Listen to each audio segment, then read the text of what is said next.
Mas o mais importante de todos para a minha formação foi do Darcy Ribeiro, que é um político também falecido, e ele escreveu sobre os Zumbi dos Palmares, a maior herança, a maior liderança de luta pela liberdade nacional, não reconhecida, que também é um livro muito bom, que me contou uma história muito boa. Mas a literatura, para mim, passou a ser uma coisa prazerosa de uma forma geral. Até quando eu indico a leitura para outras pessoas que não têm tanto hábito, principalmente os jovens das comunidades, que não peguem no jornal, somente na página esportiva, leia o jornal inteiro, leia qualquer coisa, busque alguma coisa prazerosa para você dentro da sua leitura, que eu acho que ela abre um portal de conhecimento que eu acho que é importante para o saber. Acho que, assim, começando aos poucos, devagar, que você vai tendo, assim, força para aguentar um livro maior, para conseguir absorver mais. Com esse livro aqui, o Falcão, Mulheres e o Tráfico, e o outro, Meninos do Tráfico, eu vi pela primeira vez, assim, vizinhos meus na Cidade de Deus, que eu nunca tinha visto nem com gibi na mão, passando com esse livro. Talvez por conta do assunto, o conteúdo, a proximidade, acabou criando interesse. Eu torço para que quem leu um livro desse pela primeira vez, talvez por conta do assunto, que isso abra ou crie o hábito da leitura nele e ele se interesse por outras coisas tão importantes. Para mim é muito triste assim, ver que a gente vive num país onde a literatura é pouco levada a sério. Na literatura é mais aprofundado.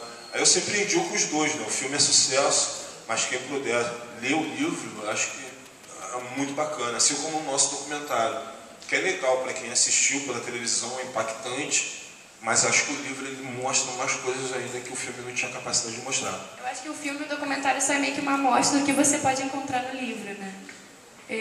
Alguém tem alguma pergunta? Qual a sua opinião? Se existe uma relação entre a situação que a educação no Brasil se encontra atualmente e essa falta do público leitor, como já foi comentado agora? Acho que as duas coisas estão diretamente relacionadas. Acho que educação, ao contrário do que muita gente acha no Brasil, não é somente saber mastigar com a boca fechada, saber sentar, saber qual talher que se pega primeiro, mas é uma questão também de saber, de entendimento, de conhecimento, de cultura. E eu acho que uma coisa leva a outra automaticamente. A gente vive num país onde, infelizmente, uma coisa que é básica em muitos outros países, educação e saúde, no nosso país, educação custa caro. Quem quer ter uma educação de qualidade tem que pagar caro. Todos os agentes, secretários, ministros que trabalham com educação pública não têm seus filhos estudando em colégios públicos, porque nem eles acreditam na educação que é oferecida para a maioria da população. Então, quando você coloca a educação como um artigo de luxo, ela vira uma coisa elitizada, uma coisa de poucos. E quando é uma coisa de poucos, somente poucos irão ler. Por isso que o Brasil é um país, na minha opinião, que lê pouco, porque tem pouca educação. E à medida que a educação vai chegando nessas pessoas, o hábito pela leitura também vai aumentando, porque a educação exige que tenha leitura envolvida.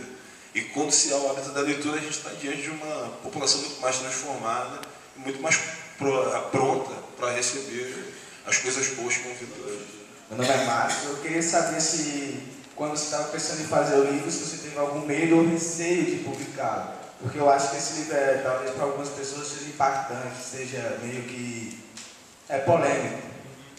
Cara, o receio, o medo sempre andou muito próximo de mim. Agora nem tanto, porque eu não tenho feito mais um trabalho voltado para essas questões relacionadas ao filme. Mas fazendo filme, livro, o documentário, a todo momento eu tinha receio e medo.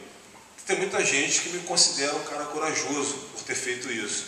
Só que ter coragem não é também a ausência total do medo. Que o medo também, muitas vezes, foi o que me manteve vivo, foi o que me manteve intacto até aqui. Foi o medo e o receio que me fazia refletir sobre determinada questão. Foi o medo e o receio que me fez entender que eu não deveria identificar as pessoas, porque o problema não estava nelas, porque cada pessoa dessa que morre, cada jovem desse que morre, ele é tipo uma peça de reposição. É como se um copo desse de água caísse e uma pessoa trouxesse um outro para botar no lugar. Literalmente dessa maneira. Não existe um combate efetivo. Por isso que as pessoas dizem que o trabalho da polícia muitas das vezes é de enxugar gelo. Porque um jovem desse morre, antes do corpo ser recolhido no chão, já tem uma outra pessoa para assumir a atividade dele. Tamanha é a demanda. E aí, para mim, não adiantava botar a cara dessa pessoa na televisão. Porque essa pessoa, antes do documentário ficar pronto, a maioria deles já tinham falecido. Então o problema não estava naquele local e nem naquela pessoa, mas na forma com que aquelas pessoas e aqueles locais são tratados. Então isso me fez entender que não precisava botar o nome das pessoas e nem os lugares.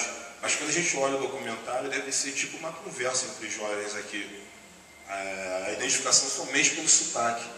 Aí modifica o tipo de arma, modifica o tipo de droga que é vendida, modifica o sotaque, mas ainda há uma similaridade muito grande entre o tipo de pessoa, na maioria são jovens pretos, afrodescendentes, são de famílias desestruturadas, criadas só pela mãe, que eu chamo de pai, que faz a função de pai e mãe ao mesmo tempo, são jovens crianças que assumem uma responsabilidade de adulto ainda, mesmo sendo menor de idade, e que sabem que vão morrer muito cedo. Esse é o quadro social de uma juventude que vem sendo calada quase que silenciosamente. O que eu estava vendo, e o Celso descreve do ponto de vista dele. Então acabou sendo uma forma interessante que a gente descobriu de escrever. A gente está fazendo um roteiro para um filme, com o título provisório de Os Invisíveis. É uma ficção, também vai ser baseada, influenciada por fatos da minha vida pessoal e do Celso Ataíde, e que a gente pretende escrever assim, nesses moldes, com pontos de vista diferentes, mas com histórias que se encontram e se cruzam. Mas o trabalho social interferindo na literatura, porque a literatura, eu não sou escritor profissional, escritor de carreira, mas na área social sim. E aí quando eu resolvi escrever alguma coisa, foi totalmente influenciado pelo que eu tenho no social. Assim como todas as coisas que faço, na música tem sido assim. Quando eu recebi o convite para participar do seriado Malhação, é lógico que eu fui por uma questão pessoal, né, porque eu achei que ia ser legal para mim, para minha vida, mas também tinha um viés social que envolvia, que me deixou com dúvida primeiro o convite. Mas aí quando veio a história, assim, pô, você vai interpretar um professor de matemática e física, você vai ter uma filha adolescente que vai ficar grávida, aí então, o programa vai ter que tratar de gravidez na adolescência, de sexualidade, uso de preservativo, a importância da educação, relacionamento entre jovens de classes sociais diferentes. Isso acabou sendo um quê a mais para a minha participação. Então a área social está sempre envolvida na maioria das coisas que eu faço. Sem dúvida, ainda tem várias perguntas aí. Fica o convite para você vir com a gente. Essa semana a gente tem escola aberta, vários eventos. Quando você quiser voltar, as portas estão abertas e eu queria uma salva de palmas, por favor.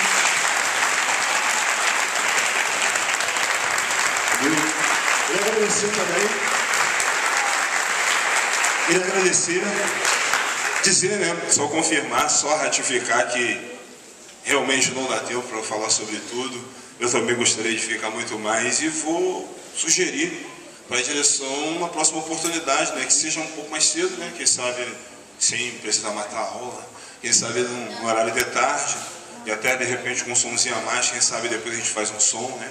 Vai ser legal. Sem dúvida, a gente vai gostar muito. Valeu, obrigado.